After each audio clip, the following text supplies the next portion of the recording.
Good morning, good afternoon, good evening, whatever the case may be, wherever you're tuning in to the live stream, or if you're watching it back on the playback. All the same, you're all very, very welcome. It's Sunday night. It's time for RedFellas. Sunday night means we focus on the RedFellas, the Liverpool themselves. We've had a weekend packed of magnificent Premier League action. Is it still Barclays? Is it still Barclays Premier League, lads? Is it still sponsored by Barclays? I'm not sure. Who gives a shit about the sponsors? It's the Premier League. Action-packed Premier League.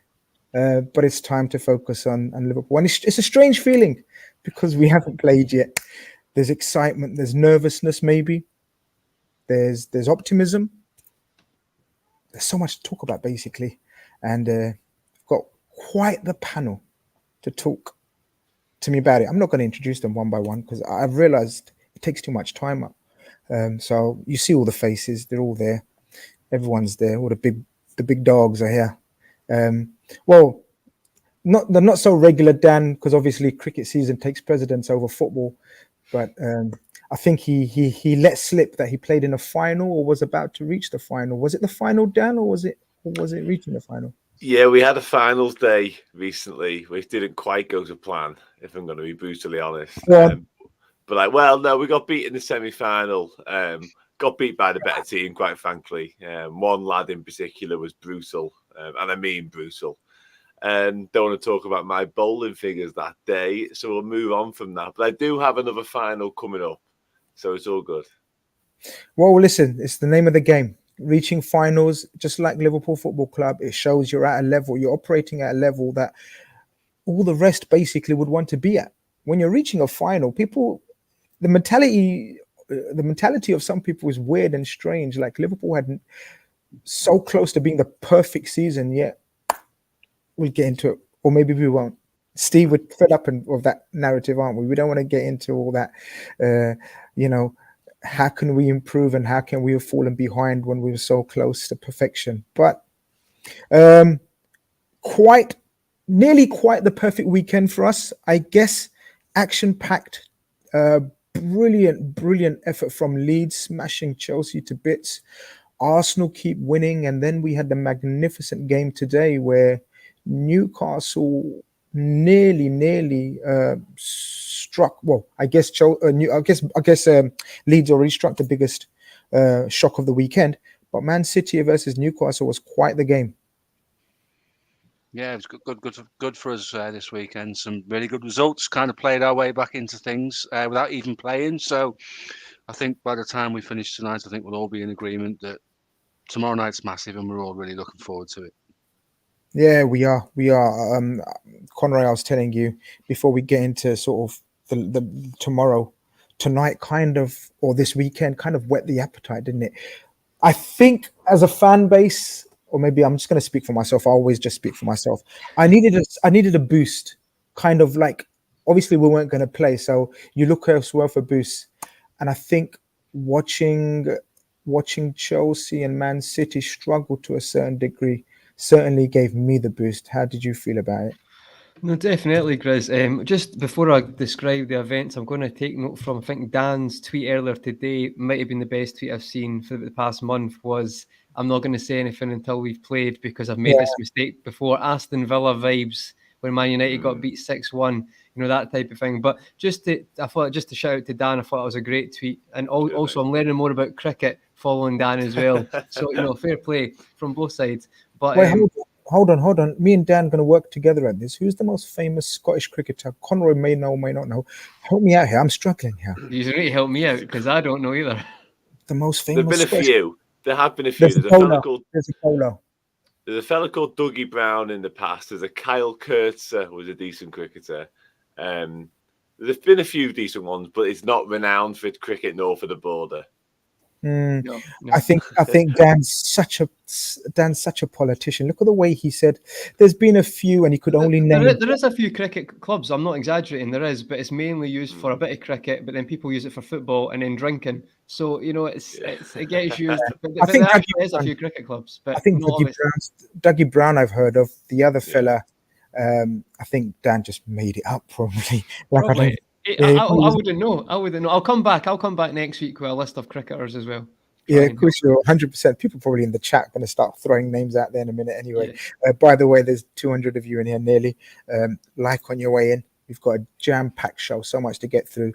And obviously, I done predominantly a preview yesterday, sort of just based on the game with Saeed and a couple of other friends who was with me. And Avi was with me. We done a brilliant preview to the game yesterday. So everyone's fed up my opinions. I'm going to be trying to get the RedFellas opinions tonight. Evan, we were speaking about cricket and Scotsman playing cricket. So you really was sort of concentrating in that first 10 minutes or so, but get your mind away from sort of stressing out. How did the weekend's football enthrall you? Did it enthrall you? Was you excited, or are you like Dan? Look, I don't want to say nothing until tomorrow night. A bit what Dan was saying, and to be fair, this would be my stance of just basic neutrality over the results, regardless of whether or not it was against our historically greatest rivals. So it is a bit of, let's just make sure we show that we're streets ahead of Manchester United, which we are, but we can't, dance on City or Chelsea's grave too soon. No, absolutely, Dan. We can't. There's no. It wouldn't make sense to. Even though I couldn't help my fingers, I still managed to put out a few tweets, even though I was trying to hold back. I think the fact that I'm away somewhere, I can't disclose where I am right now for obvious reasons, health and safety reasons for myself predominantly. I'm joking, but security reasons. But I couldn't help myself but to throw a few banter tweets out there, because as football fans, that's what we're about, right? Tribalism, bit of banter, bit of laugh, especially when Chelsea think they're back on their sort of title credentials, maybe, especially with the amount of money they've spent. Koulibaly having a nightmare of a game. Maybe speak. Did you watch the Chelsea game first? I should have asked you. Yeah, before. Yeah, I did. Yeah. So what did you make of that Chelsea Leeds performance to start off with? Yeah, it was an interesting game of football. I don't fully agree with Thomas Tuchel coming out and saying that Chelsea were the better team throughout. I think that's just nonsense, quite frankly.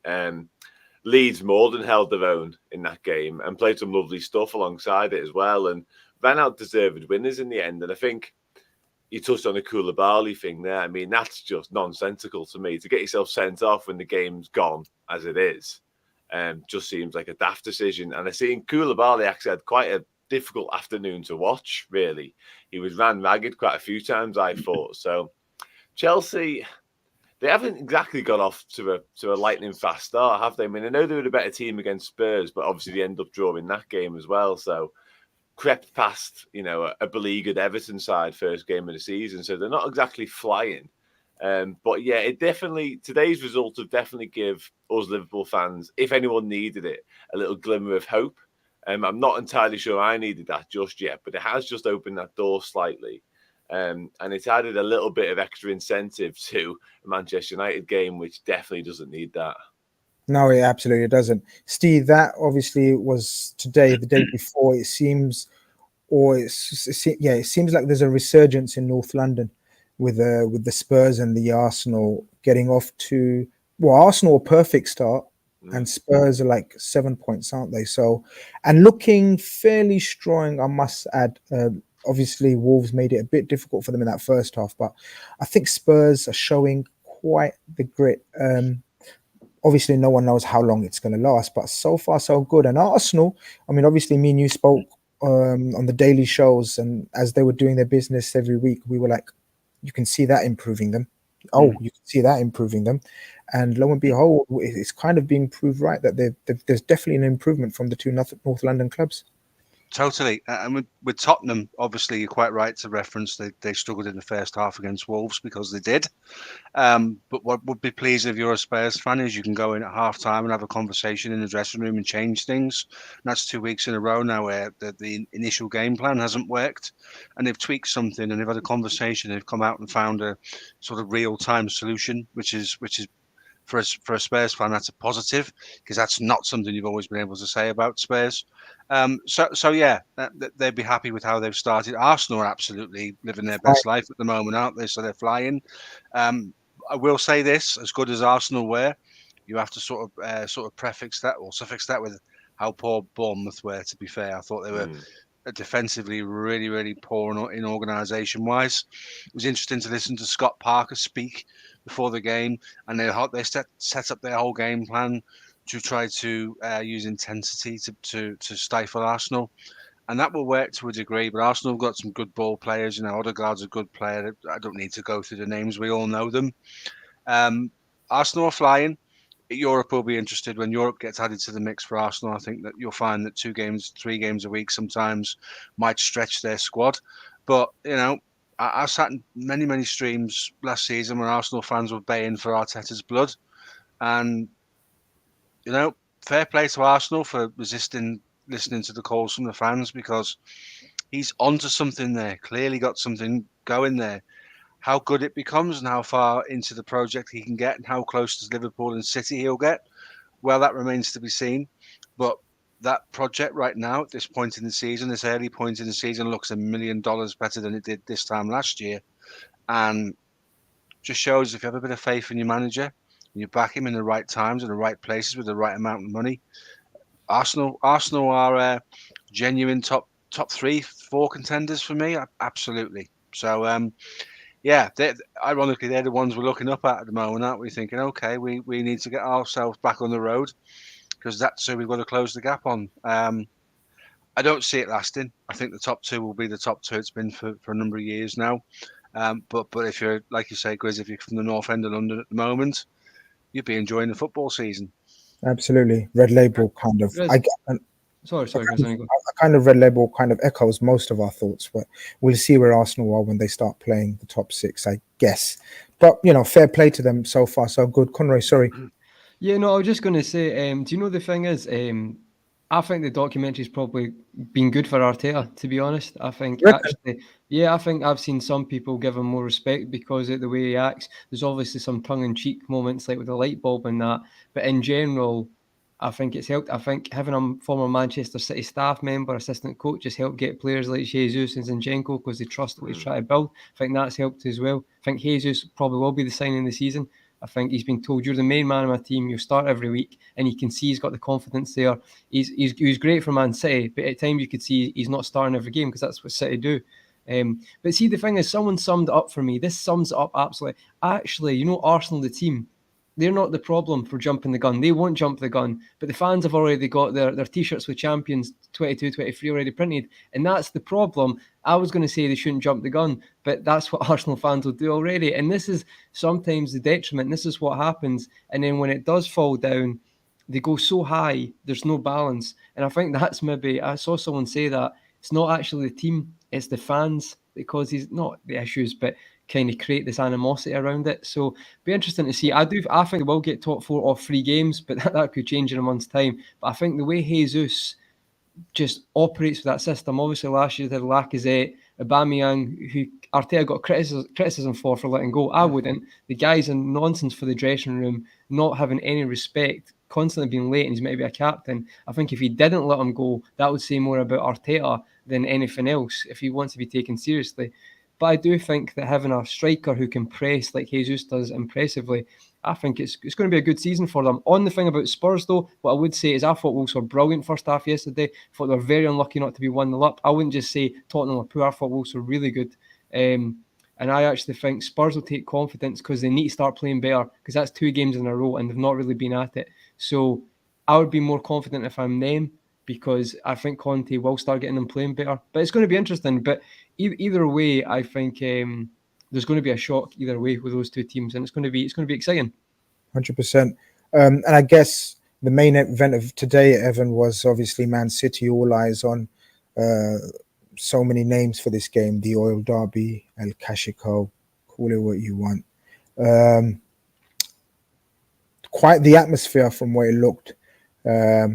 Newcastle, I think me and Steve were talking about, I think last week, or I can't remember, it might have been me and Steve, we were talking about sort of Newcastle will want to show the world that they mean business, so to speak, and this is probably the best game for them to show the world that they mean business. It was quite a magnificent game of Barclays Premier League football, wasn't it, Evan?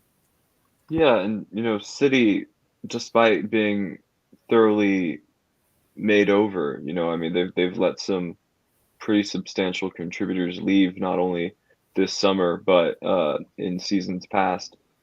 They still looked weak in the ways that you would expect them to, in the ways they've dropped points in recent years. Even with the likes of, you know, Company and Torre and Fernandinho, some of the older heads who have fizzled out or since moved on. And I think it makes me regret that more teams don't try to get at City, like in the ways that people sometimes do. You know, I remember Wolves getting similar points on City throughout the years as well. So I was really impressed with Newcastle. Of course, we're going to talk about City quite a bit because of this result, but you know, let's give Newcastle their respect as well. You know, they ran a bit of a blitz, and I will say when Gundogan scored inside 6 minutes, I'm just thinking, oh shit. You know, here we go. Just another day of watching Man City, hoping that they lose points. And Man City drop points when I don't watch them. So this was one of the first times they dropped points while I watched them, and that was a special moment for me personally, because I never get vindicated like this.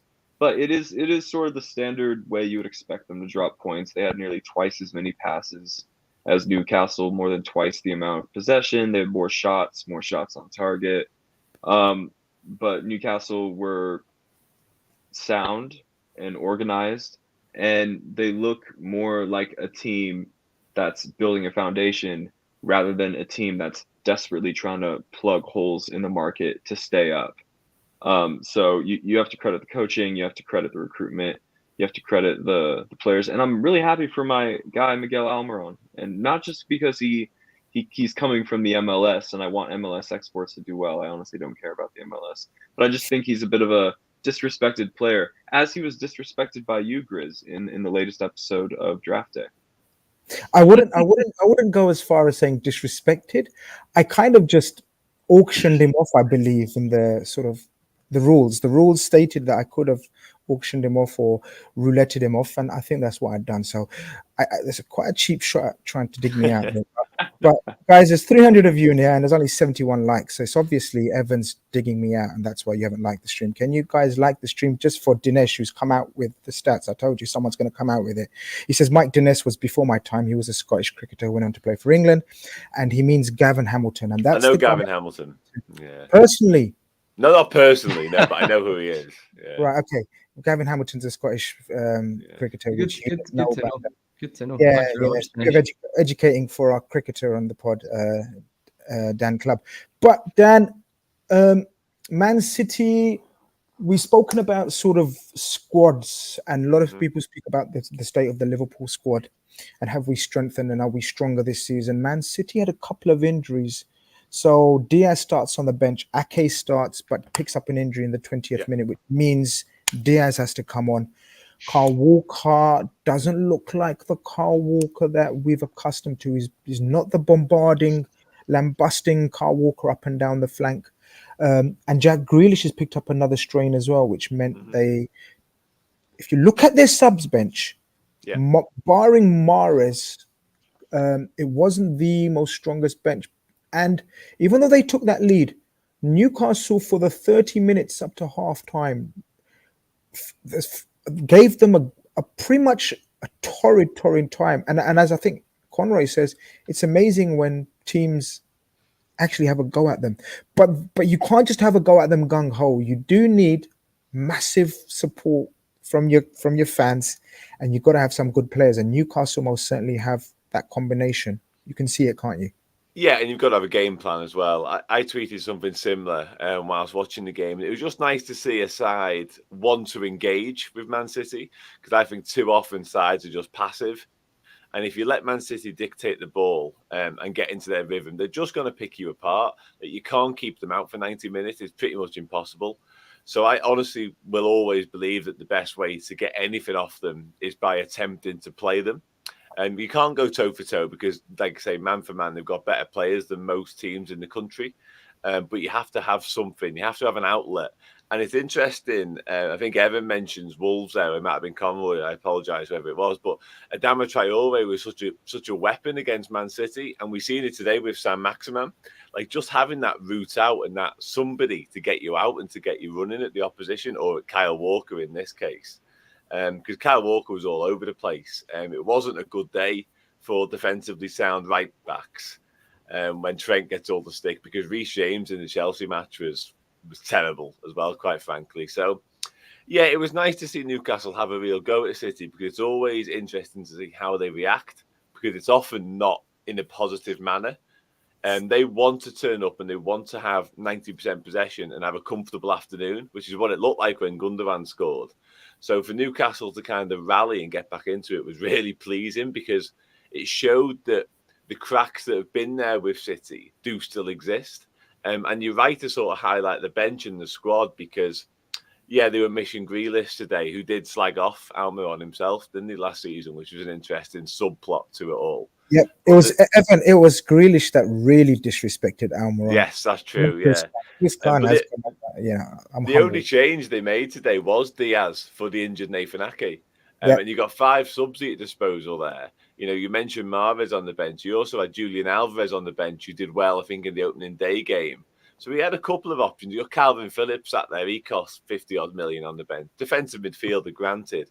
But again, Guardiola is showing that stubbornness, arrogance, whatever you want to call it, as if to say, there's the 11 I've picked. You should be good enough. And they weren't. And as a Liverpool supporter, as much as I don't want to get carried away because we haven't done our business yet this weekend, seeing that today does give us, I don't want to use the word hope because they hadn't lost hope in the first place, but it did give us some positivity. It does. Steve, I thought a special mention has to go out to St. Maxim, who was absolutely sensational. And these kind of players, they're often talked about and sort of and the question is always asked, can they do it against the big teams, which then suggests, can they do it for a big team? So obviously, if you can do it against a big team, then the question is always raised, can you do it for a big team? What's your opinion on him? Because I am a massive, huge fan. Hopefully that doesn't sway your opinion of him either way. But I shouldn't have given you my opinion, but I can't help it sometimes. I think he's fantastic. Yeah, he is. He's electric, isn't he? His first thought is to get the ball in front of him, face up the man he's going, and then go at him. And, you know, a lot's been made of Kyle Walker's performance today. Well, Kyle Walker's still got the same pace he had last season. Just this guy wanted to have a go at him every single time. And it kind of leads into what Dan said before. And Dan and I swapped some opinions on this following his tweet. If you're brave against Manchester City, you invariably get something. And they were very brave today, Newcastle. And at 3-1 up, they were still very brave. They didn't manage the game particularly well in terms of trying to see it out. But in St. Maxim, they've got one of the best exciting wingers in European football. There's talk of somebody spending 100 million euros on Anthony from Ajax. There's not a patch on St. Maxim at the moment, mate. They're not even comparable. St. Maxim's got an end product. There is, by the way, still a lot more to come from him in that regard. There was very late in the game, if you guys can recall, he made a long run from left to right across the edge of the box, and then tried to reverse the ball over behind him. He had no idea who was behind him, and he gave the ball away in a really important area for Newcastle. So there's still a bit to come from him, and he's still learning, and he said as much in the post-match interview. He listens to Kieran Trippier quite a bit about the things he should and shouldn't be doing. But, you know, big clubs out there looking for someone electric to bring into their front three. You know, we've been faced with that conundrum in the last 12 months. I'm not uncomfortable with who we bought, but could you imagine a St. Maxim playing for a coach that's really going to, and I'm not disrespecting Eddie Howe at all, but a coach like a Klopp or a Guardiola that's really going to get to him one-on-one and make him better than he actually is at the moment. But if Anthony's 100 million euros winger, because that's what someone's prepared to pay for him, then arguably so is St. Maxim, and that might price him out with a move in the short term because it's a lot of money for a player. But whilst they've got him, Newcastle fans should really enjoy him because he's a bit of a treat to watch. And I thought Newcastle today were really enterprising and good fun to watch. And it ended up coming back to bite them on the backside a little bit because I thought when it was time to be clever, they didn't. And that's where, if you're brave against Manchester City, there comes a time in the game when you look at game management, and they're still looking at the bench and bringing on the likes of Longstaff and people like that, and Chris Wood. And those guys, when you're playing against Manchester City, are not guys that are going to give you the impetus to get you over the line. So that's kind of a highlights to me that the project that Newcastle is starting, and it's going well, but it's a long way from being a finished article. Hey, Grizz, do you mind if I speak on Kyle Walker very briefly? And, Yeah, I'm glad we brought up these two players so far, Walker and St. Maximin. It was a question of what could St. Maximin do for a Steve Bruce team, and that obviously had a very clear and limited ceiling of what was possible. But I think it could be, St. Maximin could get double-digit assists, with all the attention that he attracts in a more fluid Eddie Howe system, with, let's be honest, a lot more cash injected into it. That does help. But for Callum Wilson's goal, which St. Maximin assists, it shows just how incredibly vulnerable Man City are when Kyle Walker is taken out of the equation. Because what happens is Nick Pope just takes the goal kick short, and Fabian Schär is pressed by City, as they do, and he hits a long diagonal to the halfway line. And Kyle Walker kind of foolishly jumps with Joelinton. Sorry, Joelinton. I don't know how to say it. But it's an aerial battle he's going to lose. Joelinton. Joelinton. First time in my life I've got revenge on you to say how to say it. Scoreboard. Check the scoreboard, Grizz. Joelinton. But Joelinton is winning that battle all day long. And Kyle Walker is so physically aerially outmatched that he falls to the floor and tries to get a foul. And then the ball falls to St. Maximin from the flick on, and City are exposed. And from then on, St. Maximin doesn't have to do any elasticos or step overs. He just cuts in diagonally, and there's the willing runner. And you wonder how Man City don't score that goal, or concede that goal, 4 to 5 times a game. It reminds me of our own deficiencies, may I say, down the right-hand side, our lack of athleticism right-hand side of central midfield. And let's be honest, Trent is not the fastest or the strongest. And like how we conceded against Palace, you wonder how we don't concede that goal 4 to 5 times a game, given how simple it looked. Eze didn't have to do anything spectacular to get away from Fabinho. Didn't have to do anything remotely spectacular to release Zaha. And so for me, the goals mirrored each other so well. And I think teams will not just be looking at our result against Crystal Palace as to how to get something against us. They're going to be looking and saying, wow, City just conceded an almost identical goal. If we can lure Kyle Walker inside towards the halfway line into a more central, almost midfield-like position, and we can get him out of position, we can run riot on City if we have athletes in our forward line, which Newcastle have plenty of. Conroy, I don't know if we've agreed with you that you're doing the post-match tomorrow. Yeah, looks like I am now. There you go. Breaking news live on air. But I don't think I've even asked you, but Avi Blue Chip said he's doing the post-match with you tomorrow. So hope we better win. I'll just be a sounding board if we don't believe me. Avi will just have a rant for an hour. But Grizz, can I just add something just more on this, because I know we've all had different opinions there on it, and it's been very interesting, and I get what Evan's saying as well. I think, to be honest, the first thing I'm going to say is I was on this channel when Newcastle got Howe. A lot of people saying terrible appointment. I said it'd be a brilliant appointment. Yeah, so maybe that's Potter last week I called. That's Eddie Howe as well. So I'm not usually toot my own horn, but I've said this. People who called it wouldn't work. Well, yeah, that's all I'm going to say in that. Yeah, exactly. And people kept saying, it's not going to work well. Even his transfers, which apparently, as I say, is a myth, have been poor. Another one was Nick Pope, who he signed under. He had a great game today. So, again, this myth looks like it's well and truly been burst now, because that's all I heard. And, again, it's been proven he knows what he's doing, him and Jason Tindall.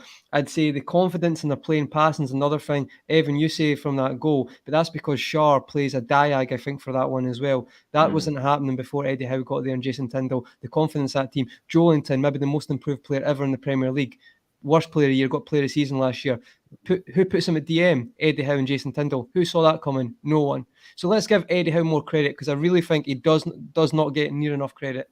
is actually quite ridiculous. Everyone's talking about Graham Potter for top 4 jobs. Eddie Howe from Newcastle to second. I understand there's money injection, but for that team to play the way they did and buy smartly, again, I've been saying it on this channel for about a year now.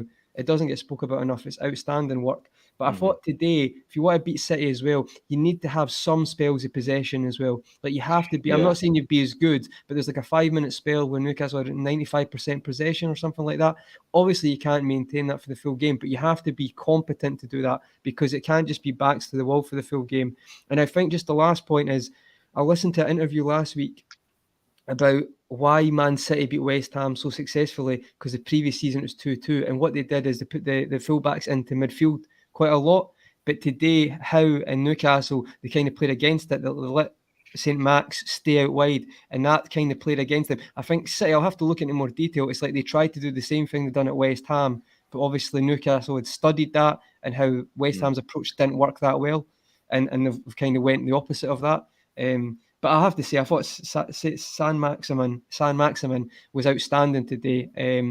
And I get what you're saying, Steve, but I think he's been told you will be the main man for this project going forward. And when they're bringing people like Guimaraes in, like outbidding Arsenal for players like that, Nick Pope's another one, Botman, I think I'd be surprised if he moves anywhere. Potentially it'd be a City or a Liverpool, but anywhere out with that, I think he probably stays where he is. I'm not trying to sell him, mate. I'm not trying to sell him. No, but I think we're the only one who probably prize him away, if you know what I mean. Other City, I think anything else, he probably feels like he's in a project that in maybe 5 years. It was always going to be key when you get like rich, massive owners coming in. You look at the current state of the Stars, and you think, you know, if they keep the main guy, then you know they will be looking to build around him, and you can definitely see a newfound confidence in his player and the better. And I know Dan was talking about, Steve was talking about sort of where he made that run and then he chose the wrong pass. The more better players he has around him, the more those decision making will look far better as well. But as Haid says, 2 successive Monday night games is a crime. It may be a crime. It may be a crime, Dan, but it's still, we have to do the time, so to speak. We have to do the time. Tomorrow is a Monday evening clash. There will be Jamie Carragher and Gary Neville probably doing a whole hour build up to it from starting from 7, because the Monday night football clashes with it as well. So much to talk about behind this fixture over the years. But we won't do that usual fixtures of the past. We'll look at it sort of what it is now and what it means to us possibly 2 weeks ago, and how our mentality was 2 weeks ago, looking forward to this fixture, licking our lips, to now. How is there any change in your mentality and how you feel? And be honest as you want, or make it up as you want. It's up to you. No one's going to know. No, there isn't a massive change, to be honest, because obviously, you know, 2 weeks ago we were going into this season sort of full of optimism, quite rightly so, after what we achieved last year. And everyone was kind of looking at United with a sort of a quizzical eye, I suppose, not really sure what they were going to be. And I think everyone felt they'd appointed a decent manager. The transfer business was sort of still laughable, quite frankly, at that time. Obviously, they brought in Casemiro since then. How that'll work, I think, remains to be seen. I'm not confident of it personally, but that's for a different day. But yeah, they've obviously had a horrendous start to the season. If people are kind of pointing at our start as not quite what we expected or what we needed, probably moreover is best to say, theirs is dismal. It's horrendous. So we can still go into this clash licking our lips and with all the positivity that we're going to do a job on them once again at Old Trafford. I don't think that really should be diminished at all. But there is still trepidation, because for me, and like my childhood being, you know, torn apart by United winning everything, this is still Manchester United, and it's still Manchester United at Old Trafford. So I'll never be fully confident going into this game, particularly when it means so much. And I think it means more this time, because obviously we're winless and we've got an opportunity to kickstart our season. We referenced it off air, like we go 2 points behind City. It's like the first 2 weeks and those little blips never happened all of a sudden. It's like a complete reset straight away. Because people not me, but some people were already kind of engraving Man City's name on the Premier League title. Oh, it's done, Danny. You're not being told it's done. The league's gone. Well, apparently. yeah, especially after 6 minutes today, I think certain Liverpool fans were willing to write it off. But all of a sudden now, because of what obviously transpired earlier, and also if we do get the job done tomorrow night, it's nothing again. It's one game. It's, you know, so it's huge. If it wasn't big already because of Liverpool United and all the history and everything that goes with it, suddenly it's even bigger. But like I say, our performance the other night, although we didn't get the 3 points, our performance the other night compared to what they've done so far this season should give us all the confidence in the world. Steve, people are calling it the winless derby. Or did I just make that up? I don't know. I tend to do that kind of shit. I think I might have made it up, the winless derby. All right, hashtag the winless derby. But I think Dan's painted a very good picture of the actual situation. If you look at the performances and the performances of last season, obviously, we actually go into this.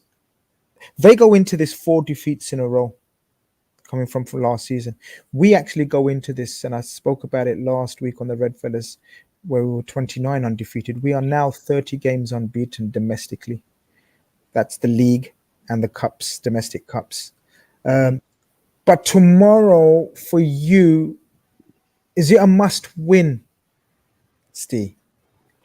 It's always a must-win against Manchester United, but tomorrow's added ingredient is we are looking for something to trigger us and kickstart our season and get some belief back in the fans and get some momentum back in the players. That's the two things that a win there does. Manchester United, whilst Manchester City are the team that wins the Premier League if we don't, and that's a bit wide-ranging because they've won it 4 out of the last 5 years and the other one was us, so it's kind of us raining on their parade a little bit. Manchester United will always be our number one rivals. It doesn't matter what Manchester City do on the pitch because in terms of the club's histories and the rivalry, they're still kind of a little bit irrelevant in that regard. So for me, as a long-standing Liverpool fan that saw us win everything, saw them came along, take away our glory, and then we've restored ourselves back to a position of power above them.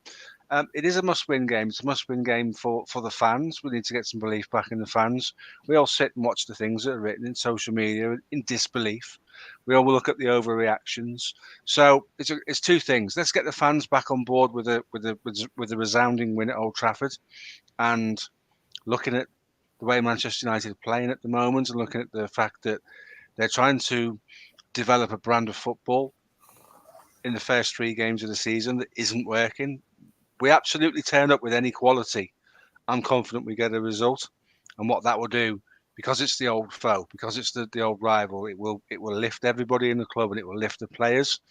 Because right now they need a lift. Things haven't gone the way they wanted them to go, particularly the Fulham game. Dan's right in that the performance against Crystal Palace was much, much better. We got hit by a sucker punch, and then we lost a player, and we came back into the game. We showed great fortitude and great powers of recovery to get the draw out of that game, and probably should have won it. I mean, you know, we probably could have and should have won that. They only created 2 or 3 chances, one being the goal. So yeah, let's be hopeful of a really good win against our old foe. Come away from Old Trafford with 3 points, feeling really, really good about ourselves.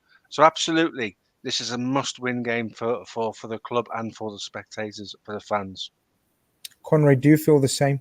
Because as we spoke very briefly off air, suddenly the season will feel normal. Like, as in, what I mean, what we mean by normal is like the drama or the negativity will have seemed unfair, as opposed to if we don't win, and God forbid we lose, then the criticism and the pressures will suddenly have more weight behind them. What do you think? Yeah, no, I agree, Grizz. Listen, let's just be honest. Through the last couple of years, you can't rely on other teams dropping points. Today that's happened. We need to take advantage. I've always said there's a problem we have psychologically at Old Trafford over previous years. Definitely, you look at the 0-0 where Man U were absolutely depleted under Ole Gunnar Solskjaer and were toothless. Looks like we didn't have the confidence to win there, which was actually a very disappointing game. Remember that vividly. And last season, we squashed those. I know we won the previous year, but there was no fans. So I think last season, to me, I really hope, and I've said to Steve previously, hope that's kind of broke that because it has been a problem. I think Dan's right. It's definitely been a psychological issue, even under Klopp as well. I'm just getting the T's getting dropped there. That's why the doors open there. Thank you, No Kristen. problem. We know we believe in ghosts as well. We believe Yeah, in listen, ghosts. that would be some paranormal stuff. I shouldn't have said There you anything go. there. You shouldn't have said anything there. No, Yeah, but on that, I do think we've definitely had an issue, and I think you've seen that. But I don't usually come in to this fixture, what I'm going to say now, but I do look at it like this is a team go on. that's just been battered by Brentford 4-0, right? Lost to Brighton at home. If we can't go there and win, and don't win in our first three, we don't deserve to be competing for the title. It's that straightforward. And I know football doesn't work like that, but for me, you can't not win in your first three if you want to be competing. You can drop points in your first game, I get that, but we've got to look at what we want to do this season. And it's inexcusable not to win tomorrow. If it is, I think there'll be more criticism. And obviously, it's still early. I'm not throwing the title away. I'm just saying, if you want to compete and go for a title, you have to. You cannot afford to not win this game tomorrow. And I think it's that straightforward. And I think last season, I'm hoping, is knocked that confidence issue away at Old Trafford. I think they'll just turn up and be like, I don't care if we need to I know we're going to talk about formations and squads, but I don't care if we need to play Elliott or Carvalho in the false nine. We've got enough there with Salah, who's one of the best wingers in the world, and Diaz, who's one of the most informed on his day. So really, there shouldn't be any excuses tomorrow. We should be able to get the job done, and it should be straightforward. And if it's not, then it is going to kick off. And I'm not saying it should to the extent it will, but come on, guys, like we cannot afford. There's no way we can expect to not be winners in the first three games and not win at Old Trafford when they just got battered by Brentford and got beat at Old Trafford by Brighton. And then, what do you guys agree? Do you think it's unacceptable? Go on. Well, I was going to come to that. Just a couple of super chats before. Hold your thoughts, guys, because Conroy thinks, Steve's given one opinion, Conroy's given another opinion, and quite different, but we'll get into it. Mark says, big up, guys. Put another nail in De Boer 2.0's coffin. We'd absolutely love that, mate. Maybe I'm just getting too emotional, Grizz. This game no, does it's fine. It's the an United emotional game. I get nervous already. I get you wound do. up about it. I love your outburst and your rant. It's brilliant because it's not a rant. It's not. Well, whatever it is, whatever the emotional sort of, you gave your opinion, and I guess it segues into this super chat. It says, why are fans being talked down to because they think City will win the league again? We aren't on their level. We have to gain a lead to have a chance. I love giving these ones to Evan. Why are fans being talked down to? Because they think City will win the league again. We aren't on their level. We have to gain a lead to have a chance. I've seen us throw away a lead to Manchester City in the title race, and I've also seen us climb back from 12 points down to Man City like last season. Listen, there's nothing wrong with thinking City will win the league. Like you're not wrong. It's not a wrong team to hedge your bets on, right? I mean, fucking hell, if you showed somebody who didn't watch this sport a list of recent title winners and you told them to bet £10 on who they think is going to win the league, you'd bet on City, and I probably would too. I think this question is, I think what you're trying to ask is why are fans being talked down to because they don't think Liverpool have just as big of a chance, if not ever so slightly less. Like, has it gone from a lot of the fan base was thinking, maybe we have a slightly less of a chance than City to win the league, and now it's much less just based off of two results. We aren't on their level. I don't quite agree with that, to be honest. I mean, we are 2 games in, and here's the thing: Liverpool have given us precious little to believe that we're going to, that we're going to usurp City. You know what I mean? My biggest complaint with our stuttering start is that we don't have anything new to say about our squad. So I think that's a fair criticism. But guys, remember, in January the title race was over, and then it went to the final minutes, and the City had to pull something incredible out of the bag. So has anything been decided yet? Absolutely not. You're more than within your rights to think that City will win the league. For the record, I think City are going to win the league. I just don't think the title race is over yet. And I think that is the big differentiating elephant in the room. Fans are being talked down to, according to this subscriber, because they are saying the title race is over. And I think that is an entirely different thing. I think a few people on this panel would say City are probably going to win the league, but I think everybody on this panel, I think, is in agreement that the title race is not decided on Sunday, August 21st. There you go. That's why I always give these kind of questions to Evan. Thank you very much, Evan, for handling that in the way you did. You know me, I end up blocking and swearing at the subscriber. All good. You know, PR relations. Good cop, bad cop. Good cop. Yeah, diplomatic answer. Give it to Evan. Yeah. Good there cop, we go. bad cop. Political answer. There we go. Political answer. There's nearly 500 of you guys in here, but the likes ratio is quite embarrassing, to be honest with you. Let's get it up. Dan, tomorrow, Old Trafford, squad-wise, we have some good news in terms of Bobby Firmino is back. Tsimikas came back. Naby Keita is back. Joel Matip is back, I believe, in terms of training. Yeah. It's healthier, but not quite optimum because of the Diogo Jota situation, Darwin Núñez red card. How are you feeling going into it in terms of our squad health? I mean, I'd like to have Thiago, Jota, Alex Oxlade-Chamberlain, Darwin Núñez not suspended. I'd like all of that. But yeah, like you say, it is definitely healthier. I think Gomez will be back to full fitness. And I would start Joe Gomez. I don't think we can go in that Phillips again. I think everyone would be in agreement with that. Yeah, it's been a strange start to the season because Conroy was touching on sort of being unacceptable if we don't go there tomorrow and win, which is probably a fair point of view, and I completely understand where he's coming from, certainly in the wider context of the title race. And if you don't win in your first 3 games with the standards Liverpool and City have set, the likelihood is you don't go and win the league. So I get it.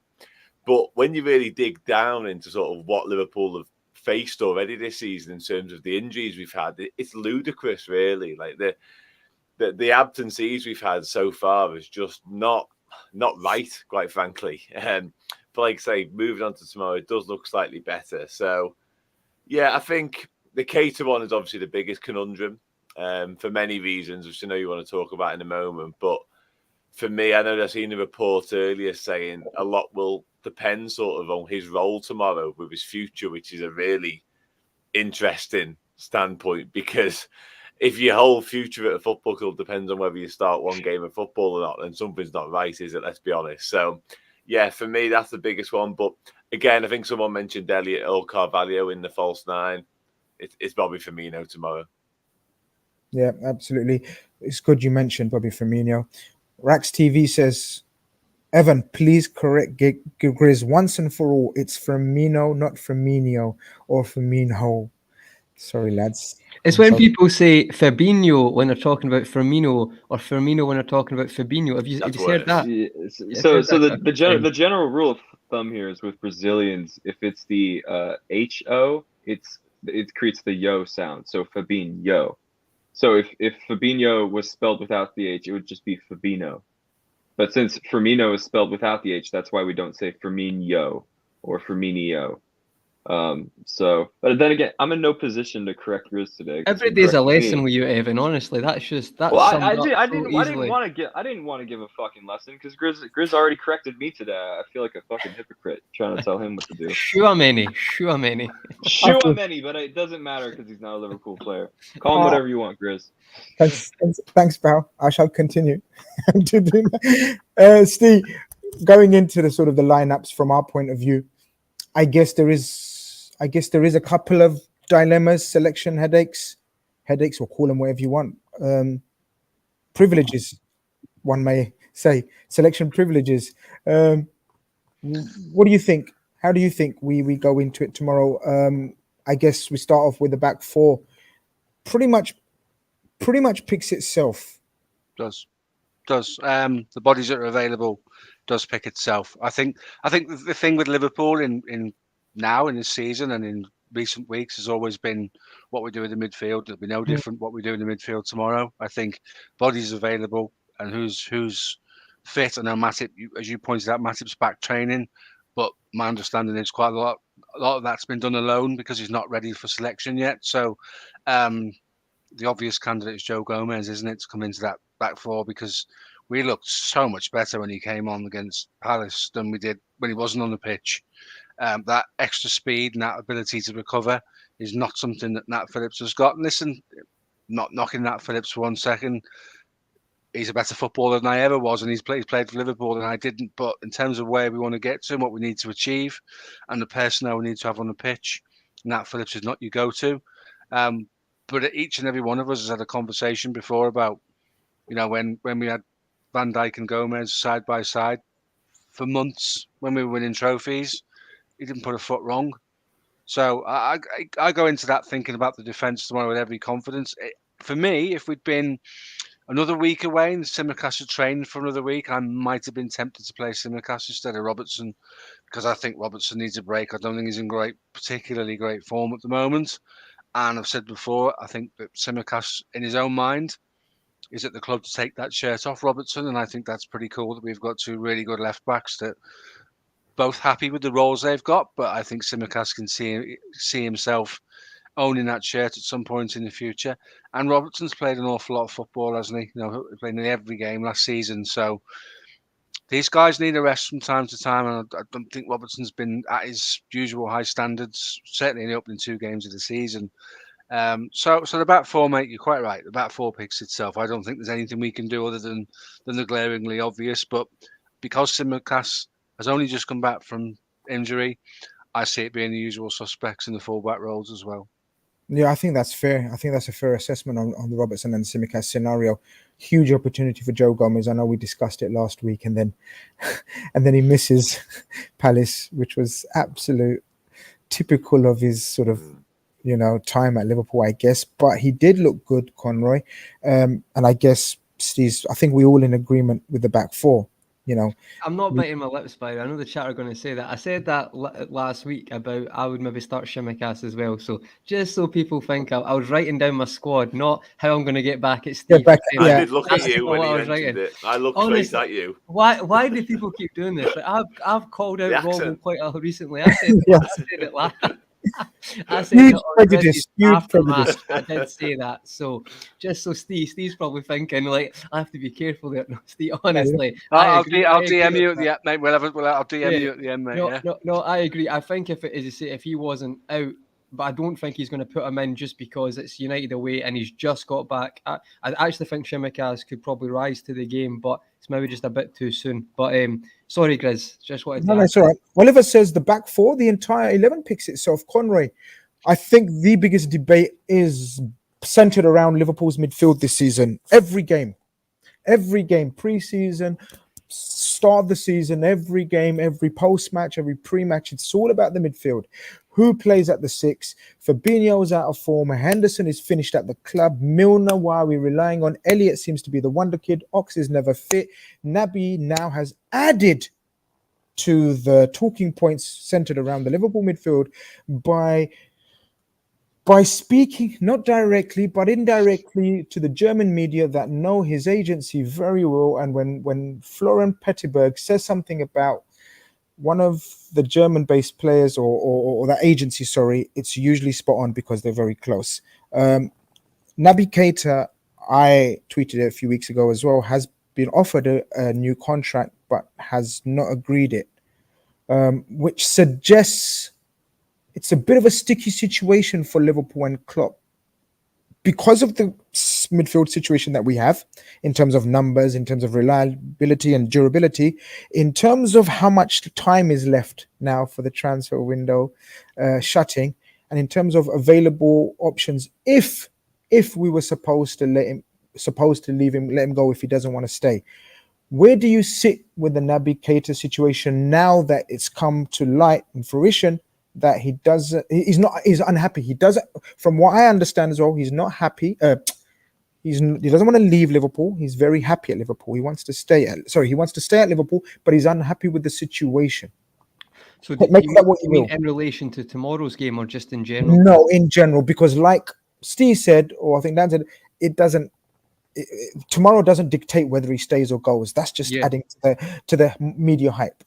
I think it's a difficult one because obviously this has only happened the last couple of days, maybe say recently on last week, and it's probably put a spanner in the works if all sounds like that's the case, that Klopp is, I know there's been recently, we're going to speak about it later, the potential of midfielder coming in, but I think if that gets, as Keita rocks the boat, and maybe it's a case of the amount of game time he's getting,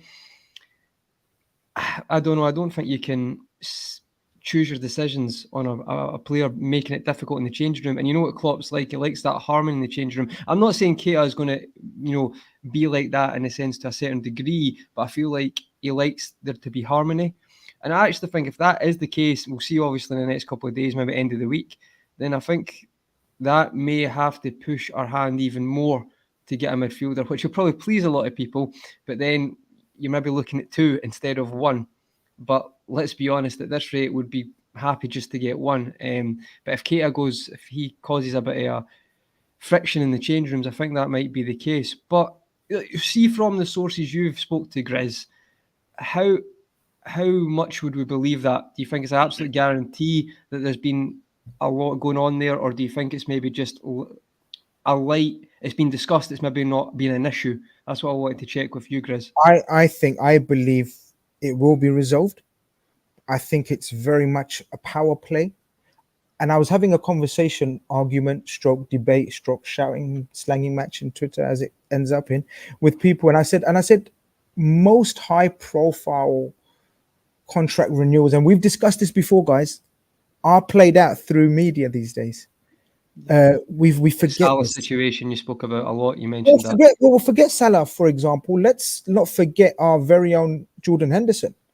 Yep. When there was a slight issue with his contract, all the local journalists were briefed, suspiciously maybe, that he has offers from PSG and the like, Atletico Madrid, and so therefore it was looked upon as a sort of a positive and a good thing that Jurgen Klopp got involved and said, resolve this ASAP because my captain isn't going anywhere for the foreseeable future.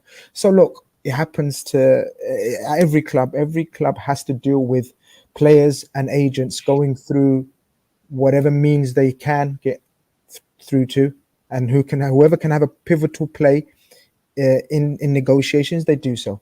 I just think it's been aired at the wrong time. Possibly Jurgen Klopp won't be too pleased with it, but then again, just like the Salah situation, Jurgen Klopp and Naby Keita will know where they stand, and that's the most important and relevant thing right now.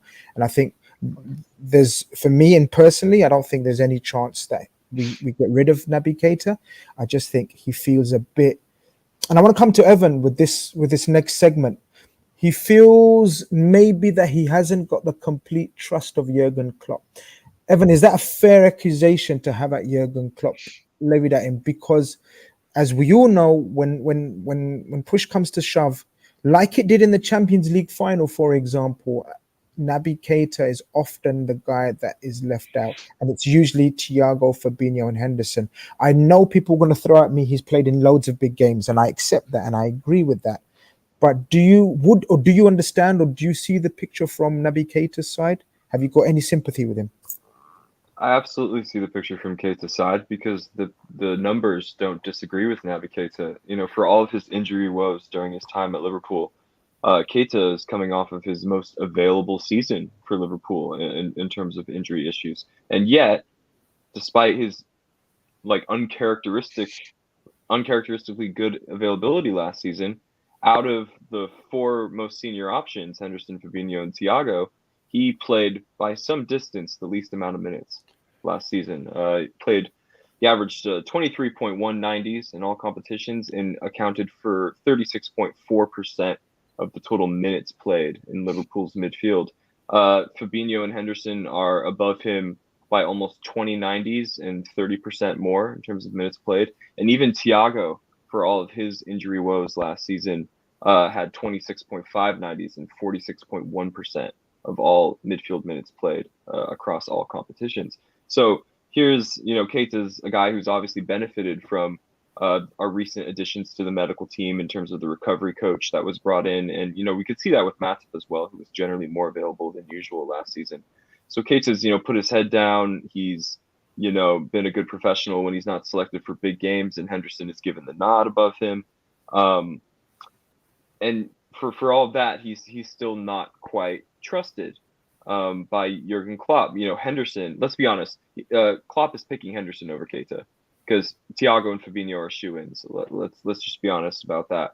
So Henderson is still preferred, but I think most of us would probably say Naby Keita is a better player. I think that's probably clear to say. In terms of individual ceiling, I think Naby Keita's ceiling is a bit higher than Jordan Henderson's individually. So long story short, Grizz, he absolutely has a right to feel frustrated because, given the much publicized crisis over our midfield, not just this season, but last season, and given his general availability, he still is not fully trusted. So he's going to need some reassurances from Klopp. Absolutely. Dan, is there a counter to that from the other angle and opinion? Because I think, or I feel you may have a different opinion, or you may not. We can find out. Yeah, there is a counter to that, in my opinion. I'm a big Naby Keita fan. I really am. I think he's a superb player, and Evan just said that. I think he is a better footballer than Jordan Henderson. They offer different things. Jordan Henderson is a driving force of a team, and he energizes the entire 11 around him, whereas Naby Keita, has a different skill set altogether. But Naby Keita's availability is the crux of the issue here. And Evan's right to point out he was more available last season, but I wonder whether that was in part due to the lack of minutes he was getting. Like, we were using him a lot less, therefore his availability was better. Like, he wasn't getting asked to play 90 minutes after 90 minutes after 90 minutes, therefore he wasn't injured as much. So his durability has been an issue ever since he arrived at Liverpool. And I wonder whether the lack of trust stems from that in Klopp, because he knows he can't rely on him for a prolonged period. He never has been able to do that. So I wonder if he started this season out ill. He just picks up these things and he constantly seems to not be ready. And obviously, we can't ignore that Real Madrid away performance when he got dragged after 33 minutes, I want to say. And that is sort of like one of the biggest games, you could possibly play. Real Madrid away in the Champions League. It wasn't in the Bernabeu, but by the by. And he puts in, and you shouldn't really hold it against him because it was just one performance, but he puts in, quite frankly, a shocker. And Klopp has to take him off. It's something we haven't seen a lot of. We had the Dejan Lovren one prior to that. But on the counter of that, we've had a smattering of really impressive performances. But over the course of time, Naby Keita has been a Liverpool player. Is that really enough? Is his bargaining tool in this, coming into these contract negotiations and letting it slip in the media that he's not happy with the amount of game time he's getting? Has he really got a leg to stand on there when historically his availability has been bang average, let's be honest, and his performances over the course of a season haven't lived up to expectations? Does he genuinely have the right? And I do like him, and I like any Liverpool player, and Naby Keita in particular. I think he's a wonderful footballer, but has he done enough since we signed him for 50, nearly 60 million to warrant A, a new contract anyway, and B, to almost dictate and demand a new contract? I'm not sure he does. There's a few people in the chat saying Rodgers being sacked. See, I'm not sure, Grizz. I just checked here. Conroy, stop it right there. Even if he has, I'm about this message. Fair enough. So we continue. Thank you very much, people, for notifying us. But honestly, on a slightly related note, Grizz, I'm hearing that Gini Wijnaldum has broken his leg in training. That's true. We spoke about that just before you came. Yeah. Sorry. No, it's cool. Yeah, that was very, very sad to hear. Absolutely gutted for the guy. Steve, we've had two slightly differing opinions, which is brilliant. That's a slap in the face to all the people that say this show's all about everyone agreeing and nodding heads and licking arse. For one of another word. Steve, what's your take? And then before we get to Conroy's take on that. So look, Naby Keita, Evan says he has absolutely reason to sort of have that angle and opinion. He doesn't feel trusted, or and Dan suggested maybe he doesn't deserve a new contract. What's your state of play on Naby Keita's scenario situation? First of all, nobody ever got selected by going to the media and putting out subliminal messages about your contract and you're unhappy if you don't get to play. And the Manchester United game will have a big bearing on your decision in future in terms of contracts. With regards to his Liverpool career, I'm leaning more towards Dan's opinion that he hasn't given us enough. £57 million transfer, £120,000 a week. I think we're entitled to have looked for and wanted a little bit more from him than we've already had. There are games when he's brilliant, and ironically enough, Manchester United last season was one of those games. But you can't hide away from what happened, as Dan says, in the quarter-final against Real Madrid, when it was one of the most tactically inept performances I've ever seen in a Liverpool shirt. And that's quite hard-hitting to say it that way, but it's true. That inability to carry out the game plan cost us the tie. The game was won and lost in that 30-odd minutes that he was on the pitch. So for me, talk to the club, not to the media. That if they play him tomorrow, they hand the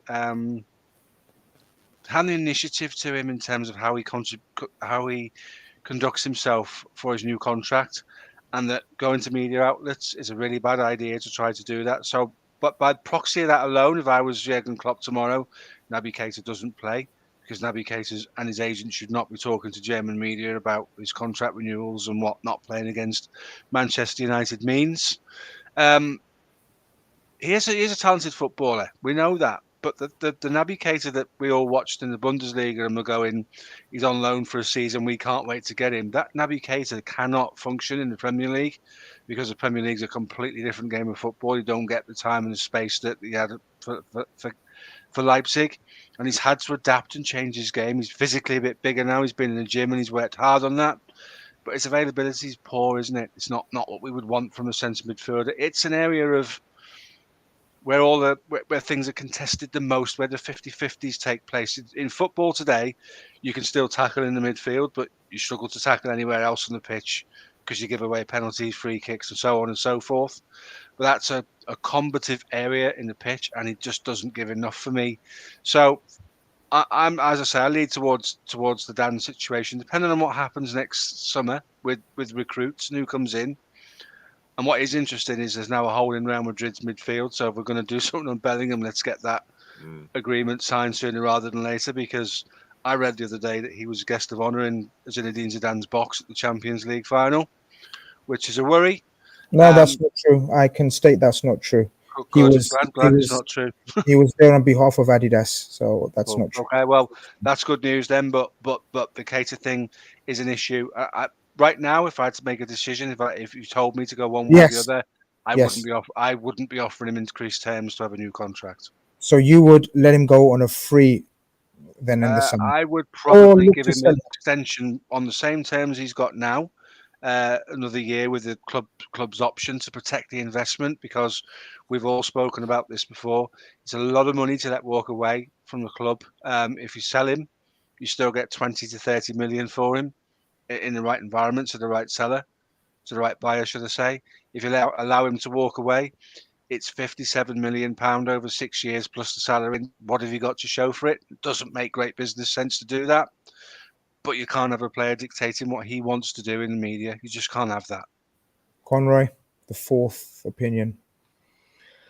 Yeah, I think, as we said earlier, Grizz, we'll see how big an issue this is going to be. And I think you've mentioned it's more just a kind of a light situation will get dealt with quite smoothly by Klopp. I do understand, like, Keita, the frustration. It's not his fault he gets injured all the time as well. I think I take more consideration into that. If I was that person, it must be quite frustrating. And at times it must be you're not a robot, so you maybe get a bit emotional. So I do, listen, Steve, I completely get it. You don't dictate, but I don't know how much it's been like dictating it, as you and Dan said, or it's maybe just been, it's came out that way, but it's maybe been more emotional from his side of things, not as calculated. But again, I don't like players talking to any media outlet. You want, like Manchester United's team when they won everything, that dressing room was like nothing got out, and you don't want to have the habit to start with that. So for me, at the moment, I'm probably just siding with Evan though, because I do think if Klopp can smooth this over, Keita did show last season his availability improved, even though I understand it's still frustrating, guys, and he actually was a key performer in some games. I appreciate obviously the Madrid game he wasn't, but if you look at like the Brighton game when he actually ironically got injured, he's very good in that game. So Atletico away scores that great goal. You know, so Newcastle away last season was brilliant. Probably man of the match. Yeah, he got Leicester in the cup was the one. Second half, Leicester in the cup. He transformed that game on its head, literally. And I think in our situation with midfield right now, I think if we can do our best to get an extension signed and smooth it over, I would lean more with Evan, because I still think he can do a solid job for us going forward. And I think last season as well, I saw more adaptability to his game, which is agree, more playing in a different role, not that dynamic press breaking midfielder we thought we were buying, but someone who could do, let's say, a job that Gini had done or in the past. And I know that's not what you want to hear when you sign someone for 60 million, but it's the reality. So I would side more with Evan in this one. But I think that this is a situation that could change the more that comes out in the next couple of weeks, especially getting closer to the deadline. I think just a quick correction. Sorry, Grizz. I didn't lean either way in terms of whether I would give him an extension. I just said he has every right to feel a bit pressed at his lack of opportunity. Not to make this whole conversation sound pointless, but I'm entirely neutral on the Naby Keita situation. I know that's not the exciting yes or no answer that we're here to give. Where's your clickbait, Evan? Come on. Yeah. But for me, like, Naby Keita in the immediate future and in the next 3 years does not solve a single issue I see with our current midfield options. If I'm being honest, he's a great player in his own right and will certainly help. But for me, the issues I see in our midfield are lots of square pegs in round holes, lots of injury concerns, and a lot of lack of athleticism. So for me, Naby Keita fits two of those three descriptions, and that's why I'm not super pressed. I'm very much looking outward at how we can bring some change to the midfield. No, fair enough, but I'm going to count it as 2-2. And so therefore I'm going to try to pretend to be the third opinion and the final opinion. But look, on a serious level, I think the way I described it to a couple of friends the other day, I said for the first couple of years we were looking forward to the Leipzig Naby Keita and hoping we bring the Leipzig Naby Keita. It very quickly came apparent we had evolved as a team because of that year he had to stay at Leipzig. And that was the year where the Trent and Robertson fallback way of playing, being the creative hub of a Jurgen Klopp team, we evolved into the fullbacks being crucial. And so therefore Gini's role became probably the most key. And then it's taken, and the way I look at it personally is Naby Keita has taken 2 further years to evolve into the new Gini. So now what we've got is we looked for the first couple of years for the Naby Keita of Leipzig, but then spent the next 2 years trying to make him the new Gini. And for me, I think it's only fair now that we give him another year, and this is what I would personally do, give him another year to fulfill that new Gini role that I think he nearly perfected last season on the whole. On the whole, he had a very good season for his standards. I don't think it's good enough for us to have another season like that, or of course not worse. But I think it's imperative for the situation we've got with the reliability, durability, and numbers wise, and how late it's in the window. It's imperative we keep him and then assess the situation in the summer with him. When I say keep him, I mean agree a deal. I believe he's not being offered an extension, better terms, and that's the massive sticking point as well. So you can imagine when you go for a contract renewal, you want better terms. I don't think they're much better, if anything at all. So I think it's imperative that we keep him. And then if he improves, and like the guys are saying, if he shows he's good enough and he changes games and we can remember more than the 2-3 games that we collectively can remember, if we can remember more of the games that he's dominated and been brilliant in, then I think absolutely there's no question the talent is there. But if he misses and he only plays 17, 18 games starting wise, I don't think that's a good enough return for a £57 million player. That's the way I think I would look at it. Do you think this will come up again, Grizz, before the window closes? Do you think there'll be any more in this? Do you think it could gather a bit of momentum? Just on your opinion.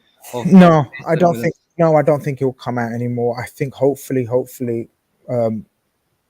I think the people that was I think the people that were supposed to see this message may have seen it through media, because you got to remember Liverpool media team does work and see all of this. They're not oblivious to it. And Jurgen Klopp's alluded to it many times himself. I read Twitter the other day, he lets it slip, or I read somewhere something. So I'm of the belief that it will get resolved, hopefully, because it's too much drama and late in the window, and we're already struggling about bringing players in. So he knows the system, he knows the team. He's very happy to stay at Liverpool, which is key.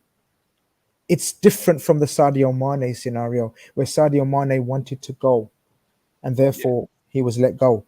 This is very much like the Mohamed Salah and Jordan Henderson. They wanted to stay.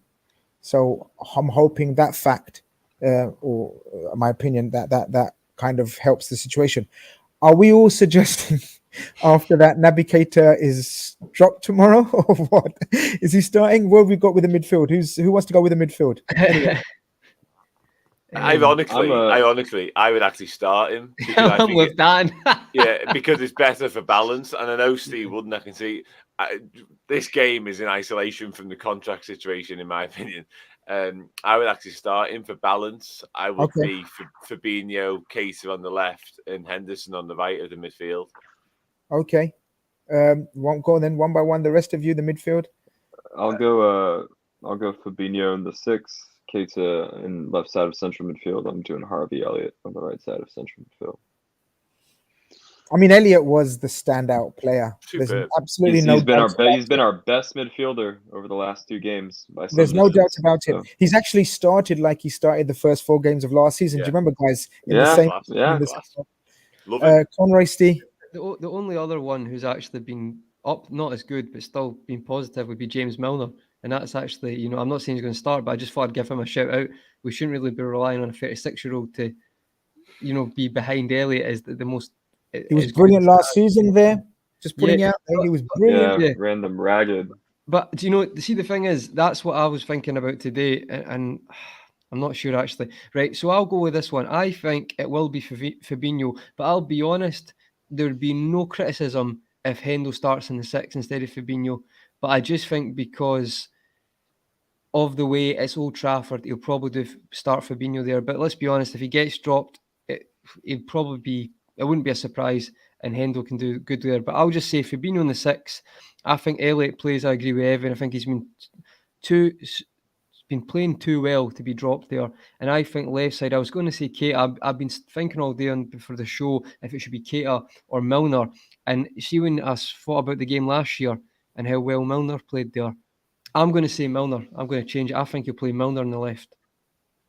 Oh, so what have you ended up with? Milner, Henderson. So no, Milner, Elliott, and Fabinho in the 6. Leave out Henderson, and you can bring Henderson on in the 60th minute for Fabinho. No. If he plays the way he's played recently, he probably will get dropped after 60 minutes. Let's be honest. Or you could also mention Keita played really well there last year, so Dan's got an argument with that as well. I was on the fence with Milner, Keita. It's just because Milner's recent form, he shouldn't be starting these games, but because he's played that well, he might have to push Klopp's hand. Steve? There's no way we're going to Old Trafford without Henderson, boys. No, it's just not how Klopp works. Not how Klopp goes about these things. That's my opinion. Chelsea last year, Steve played Chelsea. This is different. Yeah, it's different. This is different. It'll be about what the captain gives you in terms of those around him and the communications and all of that stuff. I've shook my head, but I think he'll play. I think he'll play Keita, and I think it's whether Henderson plays in the 6. Because Henderson plays in the 6 at the Anfield game and was absolutely magnificent when we battered them at Anfield, and I can see. Did Fabinho not play in that game, lads? No, he's injured. I don't think he was injured. Oh, okay. I can't decide whether he goes really safe in the midfield, and Conroy, you make a really good point about Milner, or whether he goes with Elliott. The sensible thing because Bobby's playing, Bobby will drop into the pockets where Elliott will be anyway. Yeah.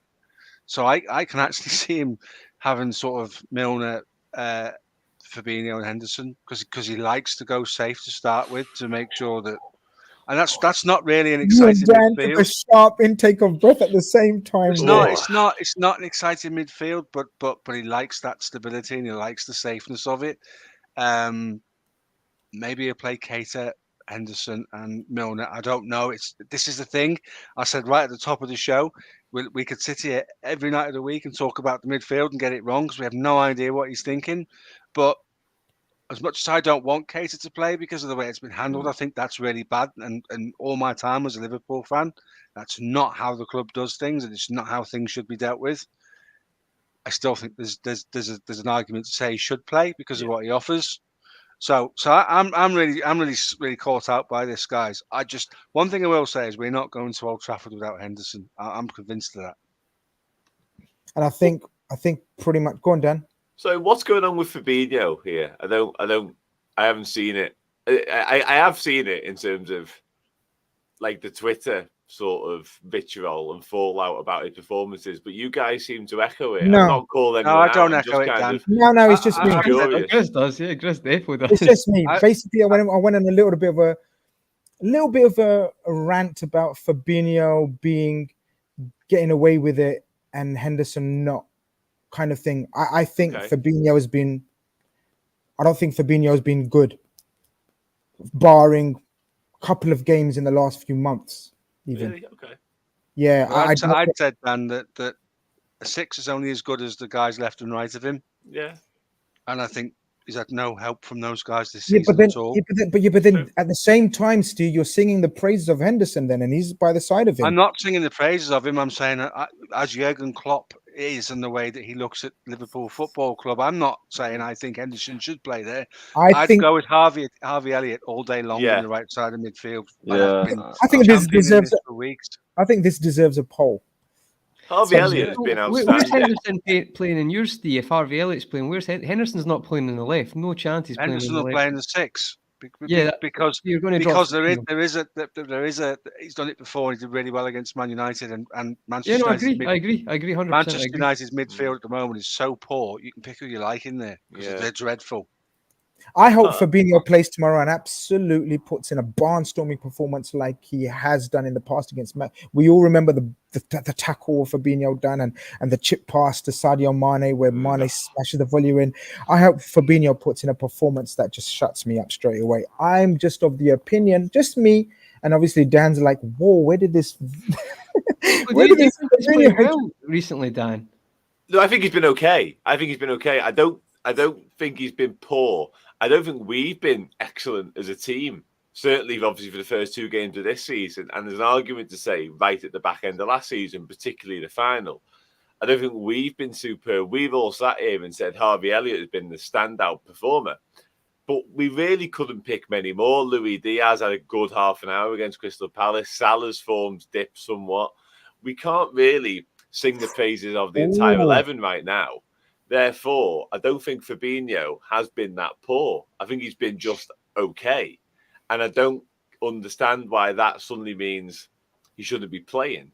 I'm not of that opinion, personally. I think he looked off it against Fulham, especially when it got to the battles. Him and Thiago, he lost a lot. The second balls in that game. I think us are up to date with the game. Fabinho fills Eze straight away and doesn't allow his team to get broken like that. He's in a compromising position up there and he doesn't take him out.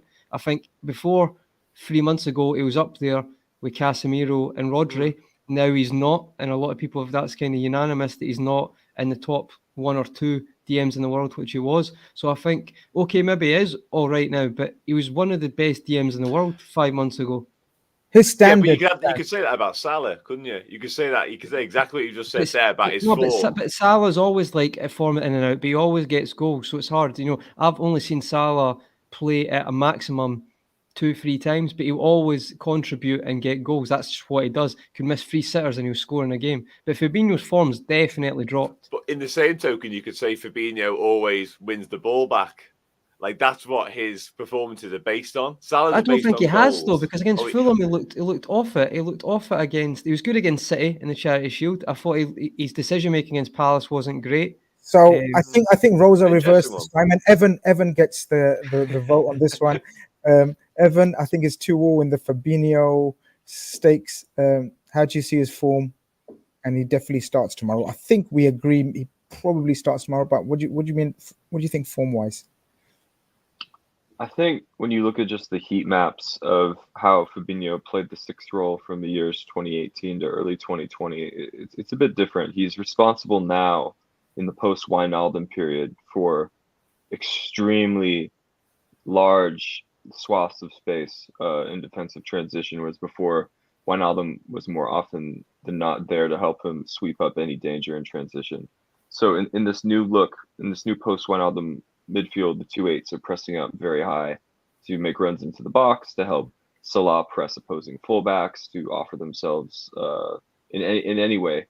And this leaves Fabinho badly exposed. So his role as a 6 is fundamentally changed.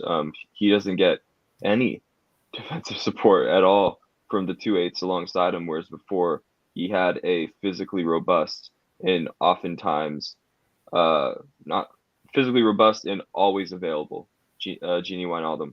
Fabinho is also not helped by a constant revolving door of 8s next to him. On one given day, he'll have Thiago next to him. We all know what type of player that is and what his tendencies and habits are. He'll have Thiago and Henderson for a week, and then the next week both of those players are injured, and he'll have Curtis Jones and Naby Keita who have their own, upsides and downsides and things like that. I attribute this revolving door in midfield to us missing out on the title. We dropped quite a few points in the first half of last season. So for me, Fabinho's form says much more about the overall state of Liverpool's midfield, both in terms of options and just systematically. Fair enough. I think Rizzy pretty much agrees with you. Sending a super chat. Appreciate the support. He says Fabinho does his job as well as covering the 8s as well as fullbacks. Plus, last season he was overplayed massively. Got no one to rotate with him. We have now. Last season was his most available season for Liverpool. But could you add that? Okay, Fabinho's okay, but when Henderson's played there, he's looked better as of late. So would that not tell you a lot as well? That Henderson's played better there. So if his standards I think Henderson has played better there in games where you can afford to play Henderson there. If that makes sense. I'm not trying to be overly critical on Jordan Henderson. There are certain games where Jordan Henderson absolutely can play the 6, and you're not taking a huge risk. But there are absolutely games where Jordan Henderson has no business being a holding midfielder. I think also you can add to that, Conroy, that Henderson's very vocal. I think Fabinho's quite quiet as a player. So when you're sitting in the 6, you've got everything in front of you. He's going to talk to more people than Fabinho will. I take Evan's point that in some games you should not even consider playing Henderson in the 6 because it's a specialist position. And I take your point before. In current form right now, Fabinho, you can't compare Fabinho to Rodri. I don't think you can compare Casemiro's form as such. He's going to learn an awful lot playing in the Premier League. Let's give him a couple of months in there, and then we'll have a better gauge of. Yeah, but he still just won the 5th Champions League. Of course he has. But he's playing with two of the highest IQ. You could say that about anyone. Best players playing the best teams. Conroy, he's playing with the two highest IQ centre midfielders in world football. In that, whatever you give tactic-wise to Kroos and Modric to do, they deliver it 10 out of 10 every time. They're just sensational footballers. I'm just saying is you stick him in the midfield with Eriksen and let's say Fred, and it's a whole world of difference. And the things that they don't do that allow him to play his game in the way he did for Real Madrid will become very, very apparent. I can't see it working out in Man United, so I'm just going with the knowledge that it won't work out, but he still is a top DM. See, they laugh at us, right? Because they say Jordan Henderson is a system player and he's only good because he plays in Klopp's system. I'd argue that Casemiro is as good as he is because he plays in Real Madrid's system, and we'll find that out. He can't be that successful. Come on, he's an underrated DM, Casemiro in Madrid. I think he's a system player, and I think we'll find some. How will you find out? That's like taking the best player and putting him on Man United's team. Like 90% are going to. If he's a leader, he'll rise to the top and he'll get DM doesn't mean leader, Steve. DM means a defensive midfielder covering stuff up, and that's what he's very good at. You're a leader as a person. DM doesn't equal leader though. DM means that's your job. If he is a leader, but I don't think he is. He is a leader. Well, then I wonder why Man United have signed him, because they're not signing Kroos and Modric. Trying to work out why Man United sign anyone would be like a long 100% point in that. That's a 3-man midfield, which is the best at what it does in world football.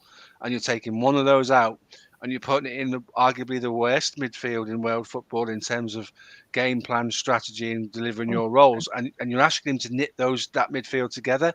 They think he's a saviour.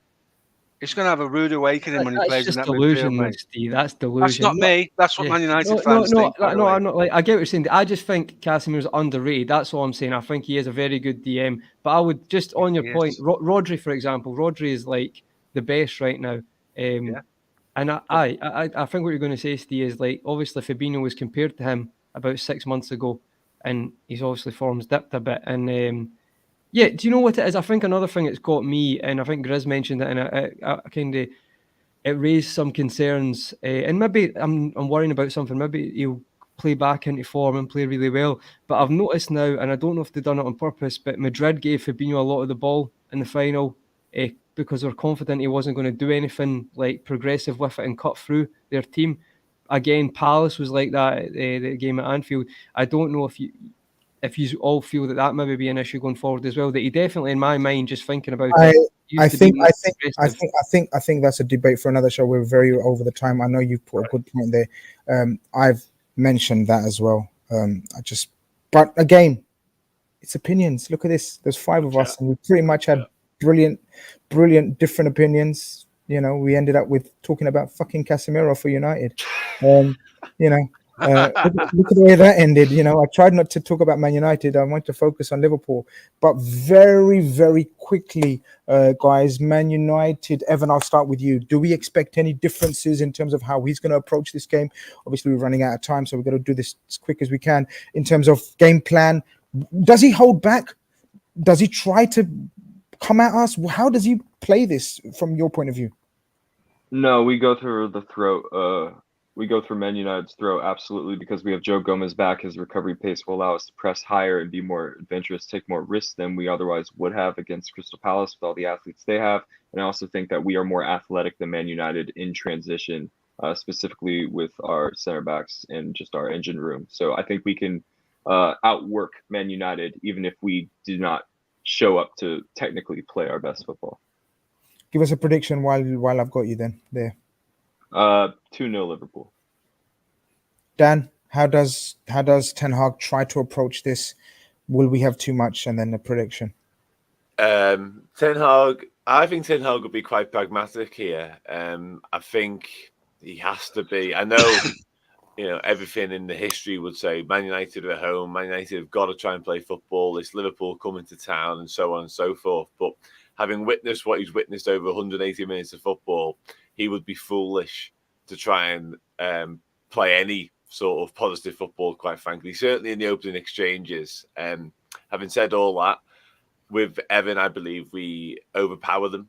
I believe we score early, and I actually believe we run riot. I think an early goal has the potential to turn it particularly toxic in there, given everything that's going on outside the ground and inside the ground potentially.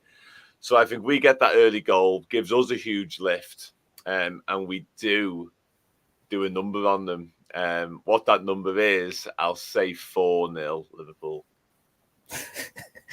No, why am I laughing? What caused me to give that reaction? I'm so stupid. Sorry. I don't know why I gave that reaction. That's a genuine criticism of myself. Steve, why not? I don't know why. I don't know why I reacted. We beat them. Dan with the Avi shouts. Dan with the Avi shouts. No. I don't think so. I don't think that's early goal is what I'm hinging it on. That early goal is 2-0, 4-0. Steve, is there any tactics? Is there any personnel that he can employ to stifle us?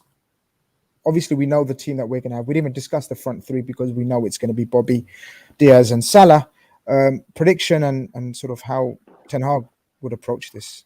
I think Harry Maguire misses out tomorrow, and I think he plays Martinez and Varane as his centre-back pairings, purely because of who he's playing against. Because we take Maguire to the cleaners. We pull him out into midfield where he's got no sense being, and we just bypass him and go around him. He's a liability against Liverpool, so I don't think that Maguire plays. I think I agree with Dan. He'll be pragmatic. He hasn't got the bodies he wants to be, the things he wants to be, and he'll be looking for a set piece or a moment of genius, which is. But has he got the bodies? But has he got the personnel to be defensive and pragmatic? That's the question. He's got more personnel to be defensive than he has to be attacking and try and do something on the front foot, because they're trying to sign 2 more wide men, which is the last thing in the world they need right now. So they're looking in all the wrong places for recruitment. For me, I think it's damage limitation for Manchester United. That's the whole demeanour of the game tomorrow. They won't say it, but in their heart of hearts, they'll be expecting a rough time tomorrow when we've got to deliver that. I think we've got some breaking news. Hassan says Klopp has just said no chance Naby leaves, which I just reiterated. Conroy, Mr. Casemiro stan, could you give us... You're lying, because I know you like Casemiro as well. That is a lie. You rate him as well. I know I do. I love Casemiro, but you're Casemiro stan. Eddie Howe and Casemiro stan. Yeah, exactly. A change from the Robertson. I know. I'm not even going to ask you how. No, Grizz, what I'll do is I'll ask you then. I want to ask you, because the guys all said great points there, is do you think, Grizz, now I listened to a few, Mick, who's on our show, Mick, brilliant, he was on Redmen, I think it was the pre-match I was listening to, and what they were discussing was, Ten Hag's from the Johan Cruyff philosophy, they'll not change their way of, not completely anyway. So I agree with everyone and be pragmatic, but I want to ask you, Grizz, do you think that he knows how to be pragmatic, or to the extent that he needs to be to disrupt our play? By looking at the first 2 games, it suggests no. But if he's the coach that these guys have sort of entrusted in bringing back the glory days, then every top elite coach has to work with what he's got. And if he hasn't got the personnel to play the football that he wants to, and he prophesizes, then he would have to make do for now. And smart coaches, and I believe top coaches, adjust accordingly. He will have to, as Dan says, if he comes out playing sort of just one DM in Fred or McTominay, either one, and then 2 progressive 8s as in Bruno and Eriksen, I think he's asking for trouble, and then leaves Lisandro Martinez at the back with Harry Maguire. I genuinely think he's going to shake it up tomorrow. I think there's a chance Van der Beek starts tomorrow for them. I genuinely 100% believe Varane is going to start for them. And the crucial question probably even for us maybe is, does Ronaldo start? Because Martial's back fit. And we saw in pre-season how brilliantly they played without Ronaldo. We saw glimpses of that against us. I know it was a total different team when it came to us. I think it's intriguing as much as our team selection is intriguing and tactics. I think it sets up an intriguing game tomorrow. Somehow, somewhere, it's ended up being an intriguing game. Who would have thought that a week ago? We were looking forward, licking our lips to this game, guys. But it's still Liverpool and United in a crunch clash.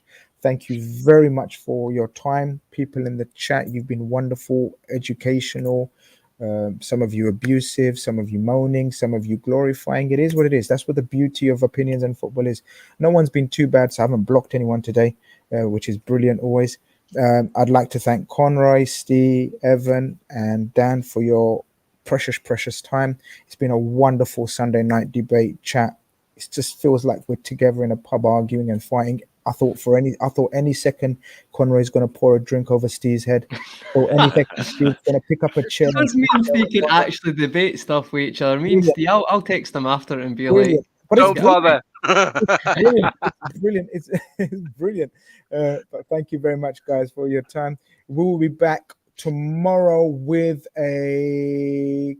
Conroy, you're doing a post-match with... Yes, I am. I found out on the show, and I am. I've already messaged Avi, so we'll do the reaction. And I'm telling you right now, if we don't win, I'll just be switching the stream on and saying hello, and he'll speak for an hour. No, you will have to speak. Listen, being look, this is the beauty of it. You have to be able to take it. Oh, you didn't give me your opinion, then prediction. Prediction. I think, Grizz, I'm going for 3-1. Guys, I want a clean sheet so much. Right, I'll take not going in 1-0 down at half time right now, but there's just something in the air right now with us conceding. And I know, listen, guys, logic goes out the window. I get it. Man United look like not very very toothless, but I just feel like we've just got a bit of a habit of conceding now. So I think we'll win 3-1. I think we'll score early. Hopefully, Dan, because you know what it's like. If we don't score by half time, it'll make it more difficult than it needs to be. But I've just got a feeling we'll concede now. There's just something in the air when it comes to us keeping clean sheets at the moment, unfortunately. I think I've gone for a 2-1 win. So I'm the least confident. I don't know why. I mean, all you guys have gone for smashes left, right, center. Well, no. Evan's gone for 2-0, which is quite. That's cool. I'm similar to Evan. It's like it's not 3-0 then 3-1. It's kind of tight game but overall 3-1. But the main thing is 3 points in the bag. Title charge, title race seems bit more normal, hopefully, after 3 points tomorrow. The season start looks a bit more normal. Everything hopefully goes back to a bit of normality, and we all love a bit of normality. Thank you very much, guys, for tuning in. This has been RedFellas on your Sunday night. Hope to catch you next week, guys. Take care.